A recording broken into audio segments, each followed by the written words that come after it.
Okay, I'm going to start by introducing our poets. Um, Tacey Atsitty is a recipient of the Wisconsin Brittingham Prize for Poetry and other prizes. She is Dene of Sleep Rock people and Born for Tangle people. Born in Logan, Utah, uh, grew up in Kirtland, New Mexico, but originally from Cove, Arizona. She holds bachelor's degrees from Brigham Young University and the Institute of American Indian Arts and an MFA in creative writing from Cornell University. Her work has appeared or is forthcoming in many journals, including Poetry, the Kenyon Review, Prairie Schooner, and many others. Her first book is Rain Scald, the University of New Mexico Press 2018, and her second book, At Wrist, came out last year. She graduates in 2 weeks with her PhD in creative writing from Florida State University in Tallahassee, where she lives with her husband. Tacey, welcome. Thank you. Thank you for that, Lisa. I'm really excited to be here with the Utah Poetry Festival and excited to have some people come in and enjoy poetry with us. And thank you for everything, Lisa. Appreciate it. I'm going to start off today just by introducing myself. Sani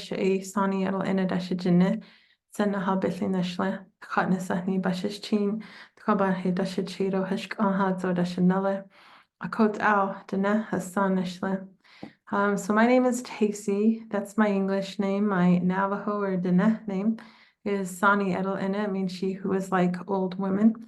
And it's my third name that I've been given throughout my life. We have, 4 life stages. And I don't get to pick my names, obviously.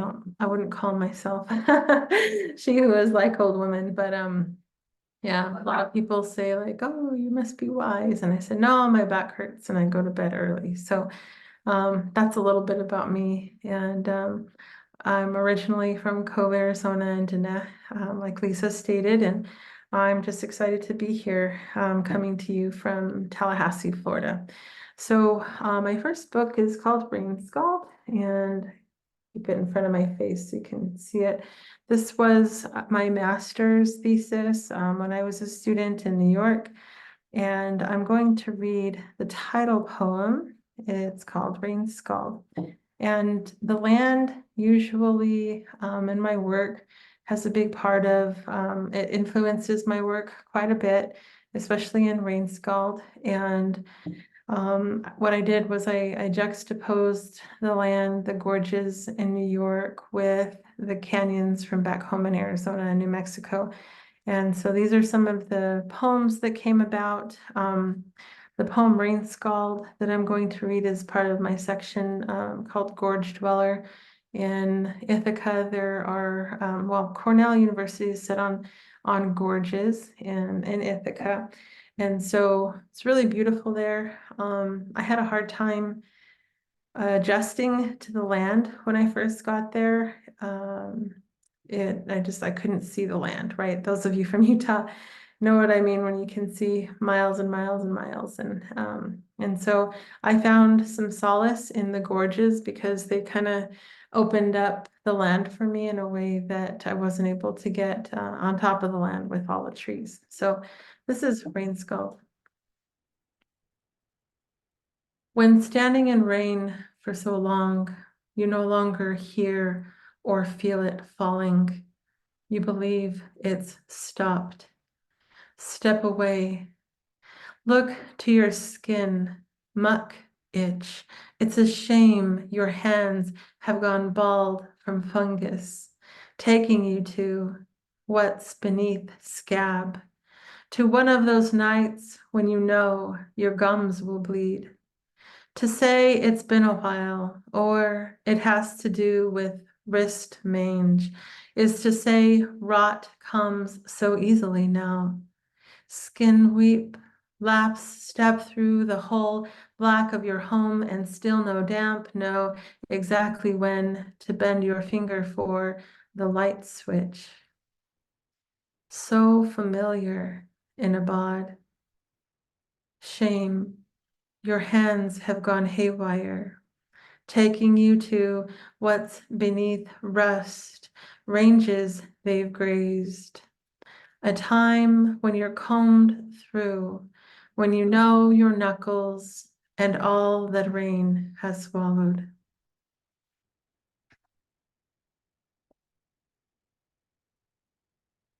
So also when I was a student at Cornell, my first semester there was, it was pretty dark. There were some students who were jumping into the gorges and killing themselves. And there were 3 in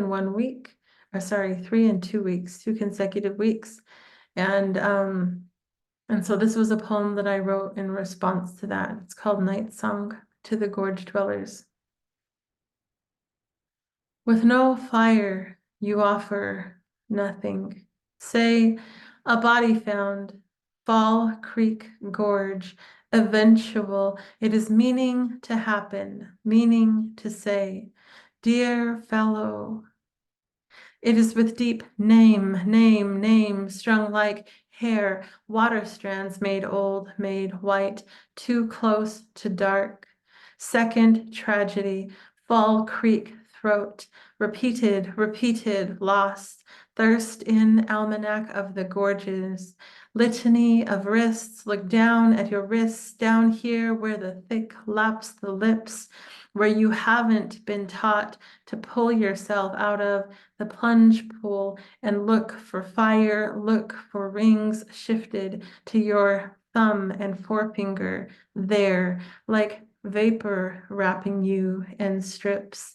In this falling moment, cities sink into the depths, drown.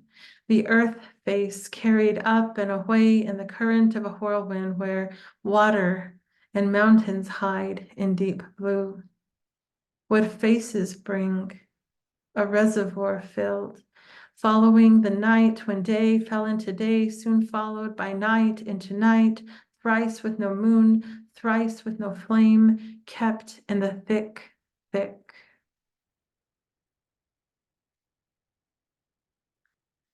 So those were a couple of poems from Gorge Dweller and in Rain Scald.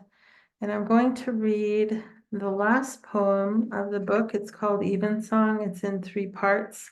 And yeah, there we go, Evensong. 1. At the throat of this tree, he sees me kneel, steep into leaves and pockets of shale. My voice hollows out veins and roots. I look to you to see you, fallen mouth from the sky, up where lips round off over descant, steep into leaves and pockets of shale, open, rain-beaded blossom, uvular angles, where rocks fall out of themselves, utter, up where lips round off over descant. I want to go back to Ruth, mouth ever so filled to the lips before the fall, word spill, where rocks fall out of themselves, utter a prayer, both limb and leaf bent skyward, the calm before collapse, creek cut at the lips before the fall, a word spill from leaf tongue, Father. From cracks, the calm before collapse, creek cut in the throat of this tree, he sees me kneel. My voice hollows out veins and roots. 2. Scoop to hollow the bend, calm to bend, calm again. See my right palm, I'm going to bend, calm.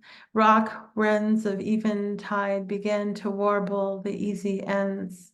Cut into the air, sweet water sprays, psalm to the ever-pouring gaze. A trickle bomb as my soar ran into the night. When to embalm this bubblestone walk and finally ascend, scoop the hollowed. Where the arrow current quells the qualm, pierced, we say nothing.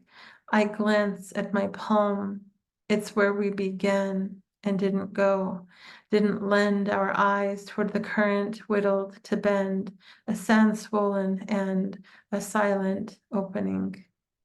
3. Oh, holy people, show me how I am human, how I am soon to sliver. Stay, please, for woman or man's sake. Succor me from a telestial state, where I long to be self-luminous in a slate of granite. How easily I fall to shards, a hand left to wane ungathered. How easily we gather rocks for pockets. What drowns is not the boulder, but swivel water bait. Oh, dien dene.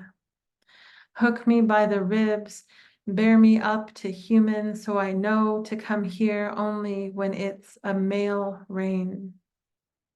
This is how I dry my hair, kept from weight of water. If all you can tell me is, wait, let it be enough to know how sparkling can. Oh, holy people. So, as Lisa mentioned, this is my new book, came out in November of last year. Really excited about it. And both of the covers actually are done by a photographer named Cara Romero. She's a Chumash Chemehuevi photographer. Super talented photographer. And I'm just really grateful that she allowed me to have her work on the front of my 2 books here. So at risk, it's interesting when people ask about this particular book. I say, oh, it's about love and self-love and requited love, romantic love and familial love. And for a long time, as a poet, as a young poet, I took Rilke's Letters to a Young Poet. I really took it to heart. He told the young poet, he said, don't write about love. And I'm over 40 now. So, and I've been writing since I was in high school. So I feel like I'm okay to write.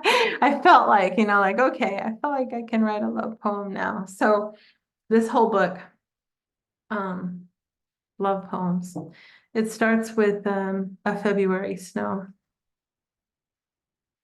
I thought I knew love in every drag of the tongue across icing. Sparkle and glaze, thought I went wading into stars, pulling my dress up to my knees. I get like this when it precipitates, fall like salt. Muscles in my back tear to the point of floating, bearing flakes. They come heavy now, lacking grace, exposing the weight my collarbones carry. The wind can only lift so much with its song. Snow is a blessing. Its color amplifies silence so you can hear every crunch or offering of self. A sugar cookie wrapped in napkin. Alas, all that's here is a field of snow and a napkin to cleanse my lips of any leftover sweetness. I ate that cookie for days until I fell brittle. It's the time of year when I sink into my armchair, into threads of branches gone bare. It's tough to tell in this scene if it's birth or dying time. All I know is it's the season when wind comes crying like a baby whose head knocks a pew during the passing of the sacrament. That's silence. Her long inhale filling with pain.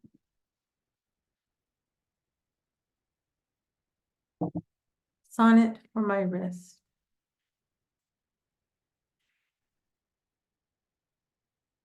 I tend to mistake your ribs for a hand towel. It hangs on a nail above the wash bowl, the hand towel ripped. There's something wearing about the end curve of thread. When I sleep, I keep my palms open. Verve. We were lovers in a field of gray. In Navajo, we say something rote. I'll radical when you hurt me something close. Even you waft. It's best I tether, forget flyaways I plucked. My bones, they lie to me like fray, like gaunt. I don't crawl back for fragments. Even a spinal cord of sinew. It's not going to close. You rope me from stray to grip. It's all for naught. I'm born for my father, tangle people, our mouths in webs. Tonight, my wrists part and you chase my insides until they dangle into pieces. Yeah, that heartbreak, huh? So, in the final section of this book, I have a sonnet redoubled. It's called Lacing. And the first poem has, 14 lines because it's a sonnet. And one of the lines is the last line of the subsequent following sonnet.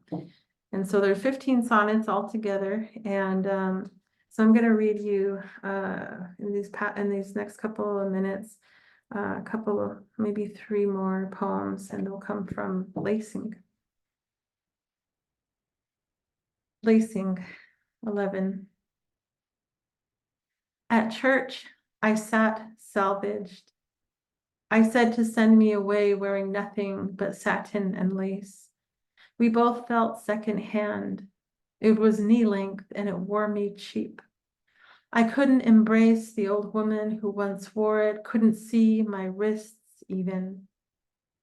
And my neck, it was braced up all in lace.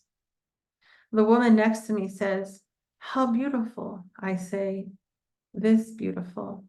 Then split a hair down the middle. I lied. I made it myself. Then stood up to fade through painstaking humiliation. As a girl, as a child, I saw through myself to age 82. It was then when I first noticed the aching of my hands, how they were soon to set themselves away. They came and went as if they were lace for the breaking. 13. I was reciting Lord Alfred Tennyson on my back in a canoe, floating the holiest way I knew. So close to ghosts and went pale for a moment before finding myself wandering among high pines. I didn't expect to emerge in white already, with my heart in his hand, just as normal as a shell rests on my chest. Didn't expect to hand it over so early on, at the boundary of our properties in a dream, in the grasses where he ended and I began. I'm feeling very still, now that we've crossed over into the pale, where we are soon to thread, soon to embellish, then loop back into each other, braided the way we were taught to approach each other, the same way. This is the last poem and the last of the sequence. 14. From the mountainside, we appear to wear each other deep into the road. We appear in the braids of slowed water at our knees, as though prepared for a ritual among the falls. It breaks all around us, lace in its final wear. We nearly swallow ourselves bare, every blue we have to give, until lakes settle in with the stars. We came to see stars wiggle, to wander the unknowing grays and blues until finally our flowing bears our wrists. I wade for you, and see, the stars wade for you. Resting on an altar crochet, we approach land and sky, kneeling together on that day. Thank you. Thank you so much, Tacey. I'm going to introduce our second reader now, Lindsay Webb, who is the author of Platt, which is forthcoming from Archway Editions this May. It was a finalist for the National Poetry Series, and she's also the author of chapbooks House and Perfumer's Organ. Her writings have appeared in Chicago Review, Denver Quarterly, Jubilat, and Lana Turner, among other places. She lives in Salt Lake City, where she's a PhD candidate in literature and creative writing at the University of Utah. She edits Third Hand books. Welcome, Lindsay. Hi, thank you so much, Lisa. It's such a treat to be here. It's such a treat to read with Tacey, whose work I love. I'm a huge fan of Rain Scald, and it was so great to hear you read from your new book. I'm going to read from my forthcoming book. This is Platt, and like Lisa said, it's out at the end of May. And just a little bit about the book, some context. It's 3 long poems, and I started writing it as an experiment where I wanted to write a house that couldn't exist in real physical space, but I wanted to be able to kind of see if I could portray a house like that in language. And so it was essentially a fictional experiment in some ways. So I had been kind of playing around with this idea just sort of for fun for a few months before I realized that what I was actually writing about was about the afterlife. And specifically, I was writing about encountering a childhood friend of mine who had died just a few years, 1 or 2 years before I started writing. And so, of course, once I kind of realized that that was kind of the direction it was going, it ballooned into this this big project. So this book borrows concepts and language from Mormon ideas of the afterlife, that's my background, as well as a lot of other things. And so, yeah, I think I will go ahead and read one long poem to start, and then see where we're at with time after that. So this poem that I'll be reading is called Mancala, and it's the middle section of the book. And one of the reasons it's called Mancala is because that was like a childhood game I played a lot. And if you've never played it, it's sort of this game where you're facing your opponent, and between you is this board with 2 like lines of divots where you're sort of dropping stones in, and there's this kind of, you cross over into each other's kind of territory, so to speak. And I tried to, if you can see the lines kind of do that a little bit. They kind of step away from the margin and step back. So this is Mancala, and it has an epigraph from Madeline Gins and Arakawa. Walk into this building, and you walk into a purposeful guess. Everywhere I look, I see interests. Walking barefoot over the Platte, I spend the rest of the morning pulling splinters from my feet. I speak to you, say I made it with fresh milk, then hand you something I can't see. You turn it in your hands in the light like a pearl. Some portraits have interests in resource extraction. To avoid this, I hide your pictures behind the hedge. I am not successful. You move to the side of the swimming pool and fold your wet arms on the tiles, rest, your head on your wrists. They tell me to build a narrative of your death. I find a seashell in a hollow tree, pretending nothing is as it shouldn't be. Things just are. You just died.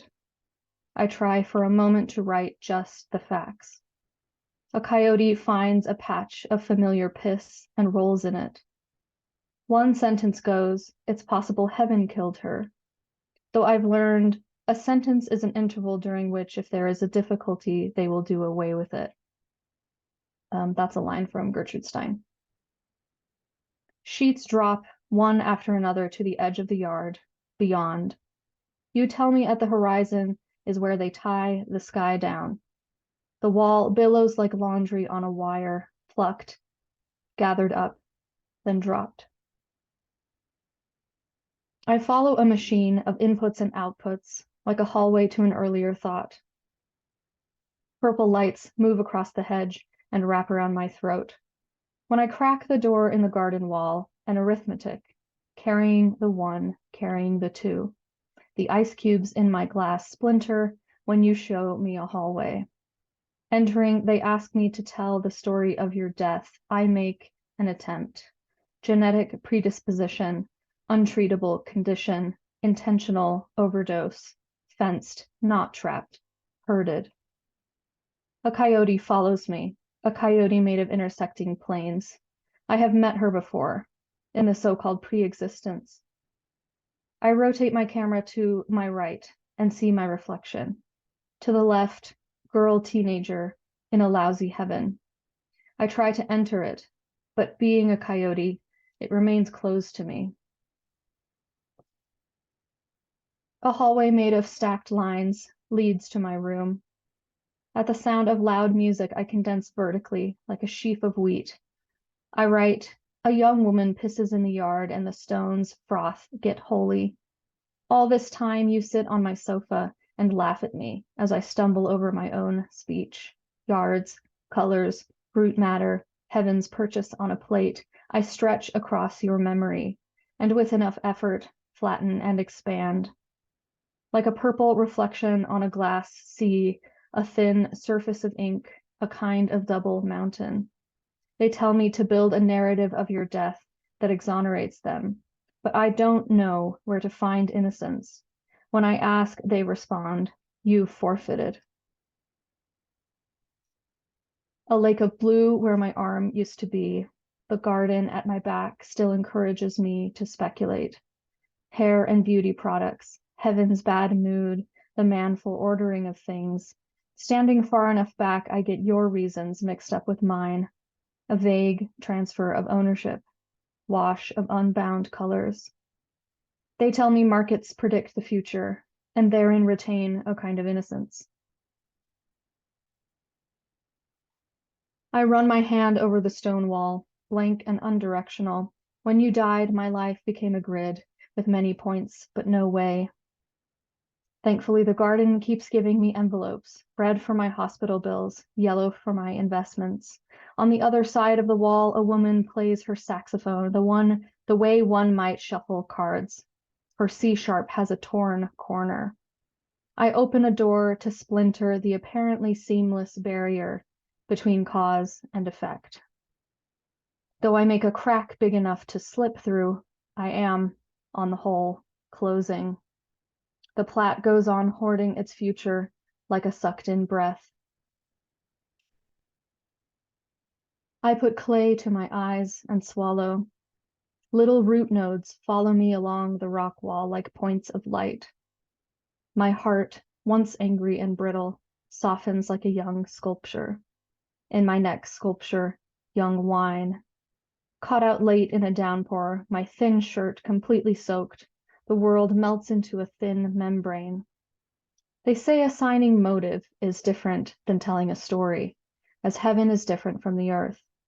I once saw you tear a page perfectly so that the image pulled away from the paper beneath. Meanwhile, a sentence becomes a lit hallway leading to another lit hallway. A coyote travels in a straight line toward its point. But I consider escaping through the second life of description, that illusory, placid valley which springs up when looking at a single mountain cross-eyed. Clay rinsed. I feel for a little shape with the toe of my boot, open a soft barrier, then step as a visit. Crowds of people milling on the portico. You stand off to the side, splitting wood into perfect wedges as if we were alone in the country. Someone brings me rosemary from the garden, and I rub some beneath my jawline and across my wrists. A sprig, a collection of flexible polyhedrons, something buckles in the wind. The coyote collapses inward like a house of cards when I call out, "Why?" If the sky is the mood you suspend across my unanswered question, like a net of thunderheads, purple, immediate, grid for an answer.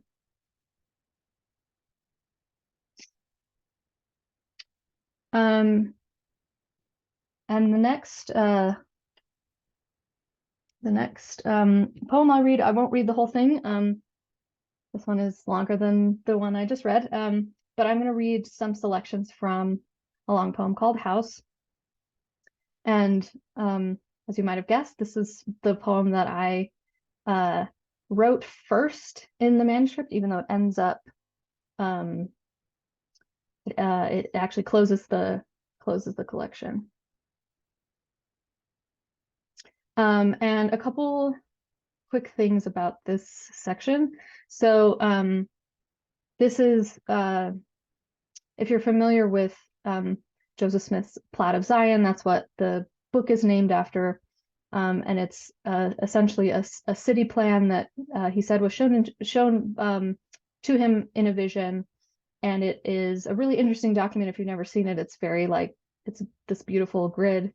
And so I was thinking a lot about grids when I wrote this book. And so this section is a bunch of kind of small prose squares on each page. And so I'll read a few of those. And this section has 2 epigraphs. The first is from the poet Peter Gizzi.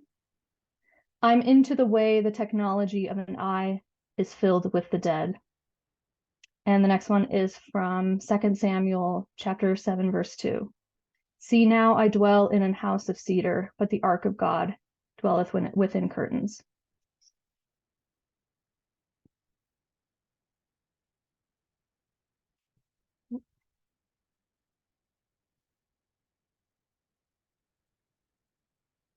When I first considered my career in time, the house installed its kin. Busy setting up for the party, I thought they weren't organs. I thought I had a purse. In your photograph, a white door dries in the morning sun, though in my memory it was red. It bursts into hives when I talk about it, and telescopes my relation to the true. A shame the house lies within the framework of the real, though knowing remains the irritant of knowledge, and I still hesitate at the threshold of sisterhood. Who are all these people come to meet me? When violence arrives at the house, it will appear as a woman waiting her knowing out, as wallpaper at the banister's foot, as a pause, a nail, a lily smell on paper. Space heals nothing yet, or only in red strips. Whisper of machine, loud laughter. I move from room to spirit room with some difficulty. In this way, the house is all Bibles. Literature cups the cheek of an old woman, rendered in glass, looking down on the gray-haired room. No need to tell you a machine has entrances and exits, and the spirit of a machine has volume. A spinning jenny greets me at the center of the house. The house is not a metaphor. It orients against death. I've adopted this position myself after some convincing. When you died, I installed a mirror which fed me back in concentrated streams my own voice. Nothing withheld, just dirt floor, violin music, your negative translation. Photographs of each possible haircut in a sun shape around the door, a carpet where no one had stepped. Here reminds me of the world, of sewing my life to a curtain and a hand behind it. This reminds me of raw material, antechamber, a shaking door for spiders, wood that has the spirit handshake. Does it lead me in or above? Can I get back from it? Get out on the porch? Get a good look?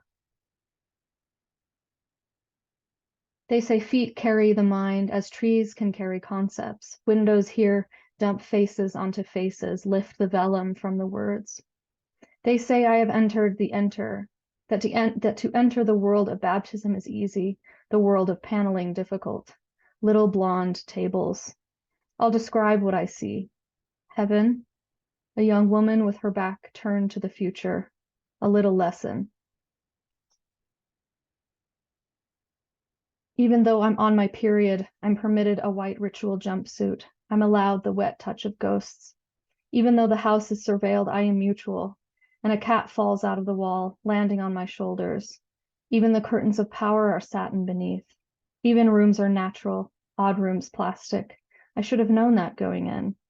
A ghost touches the cat and she bursts into paint, slicked on the water like a shade. I've got a feeling about this life, and that is that I carry the living, while the dead carry me. If they drain out, I'll collapse inward, toward the future, away from all frontiers.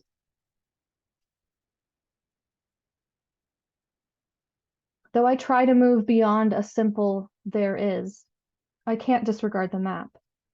For example, in the top right corner, there is a young person standing on the couch, putting on their pants, quickly checking the cat.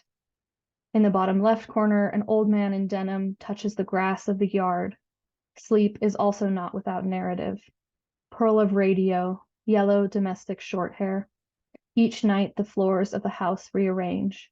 Each morning beetles pour from the edge of the there is. The sky is exactly the color it is. A curtain reminds me of nothing. I pull in my arms and legs and float unconnected through the building, taking up the headspace. Though the building accommodates this too. The house accommodates in everyone. Still, I get in the way, I displace the light. I am structurally unsound. When I try to speak, analogy comes back like a coyote at the door, pissing on the hallway rug. Do you know what I'm talking about when I say a woman takes my hand and whispers, "Here is where you may begin," or Beethoven's Alla Turca becomes the irritant of Mozart's? Without encouragement after a death, a room begins to question itself, its choices over the years, its errors and embarrassments. This is the way of all architecture. It holds a dead plan at the joists. I follow an ancestor behind the imitation gas lamps, our association, mutual, buried like a structure under the dirt. Another entrance, waterless, washes me. Where I forget your aspects, the building picks up the thread. It holds the memory of your body like a spirit in the bottom of a glass, a puff of dust when I blow into it. I almost envy you being dead. I invite you into the room as if to infect you with my life.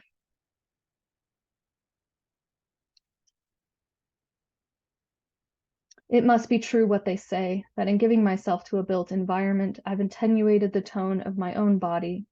How else to explain the phosphorus spark from the cap guns of my childhood? Proper nouns drain from the world, even as new ones are installed. Snowmelt is becoming expensive. My covenants rearrange on the satin undersides. At the new curtain, the house touched my cheek. The wind had no pine limit. Dusky satin, a column of air, daub and wattle palace of air. My substances did a reel. A beetle crawled backwards. You've placed a screen here? Though we are with us, and I am with you, I reach beyond. Man, I'm crawling to get in. I'm wild to see the room. I'm entering and entering under the arch. Thank you.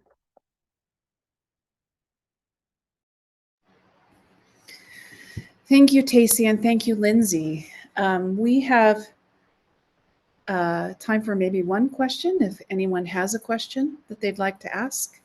I see a question in the Q&A. Adam asks Tacey, I'm curious about the title Rain Scald. Where does it come from?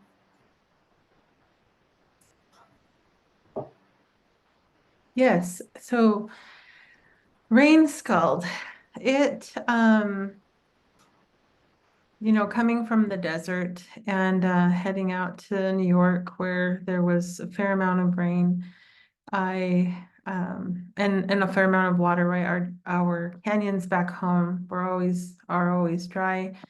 Never have any water, and so often it rained there, and so it came to me in that way, but also how when I was in New York, how I was feeling kind of drowned and drenched in that way. Rain scald is also another term for rain rot. When animals have too much rain, their fur begins to get really patchy. It starts falling off. But there's also the play on Skald, Skald, like bards, that has to do with poetry as well. And then there's the cover, which is, you know, being engulfed and just kind of overwhelmed and enveloped in water, and sort of what that means. I think it also alludes to some of the poems that I have in the second section with the second world in Navajo creation story. So it's kind of all encompassing in different ways.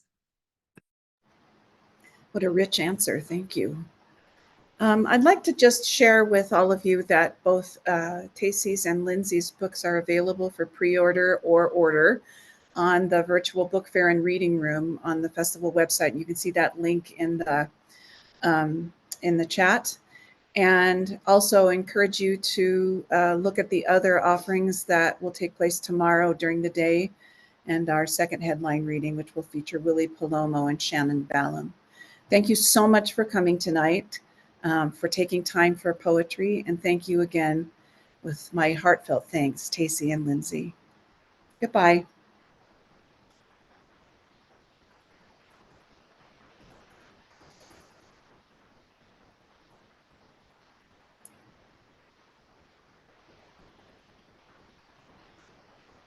Thanks so much, you guys. That was beautiful. What a beautiful reading. Thank you. No problem. I was all speaking away. I was like, la la, and I didn't realize I was on mute. Oh. Yeah, no, thank you. Pleasure is all mine, honor is all mine. Thank you. And All right. Lindsay, I was gonna say really quickly, I was at the Wisconsin like book party at AWP, and I think I met one of your friends from your program. Oh, yeah. Yeah, she was telling me about you. I can't remember her name. She had really short hair, and she has a book coming out too very soon. She had a Alyssa, maybe? maybe Melissa. No, Alyssa or Melissa. Alyssa, maybe? Alyssa, maybe, yeah. Maybe. Yeah, but anyway, she was really excited about you, and she was like telling me all about your work, and yeah. Oh, So, that's great. yeah, so I'm glad to meet you. Yes, likewise. Yeah. Megan, I forgot to say I was thankful for you at the end, but I am. Thank you for helping. Really appreciate it. All right. All right. Good night, everyone. Night. Thanks. Bye-bye. Night.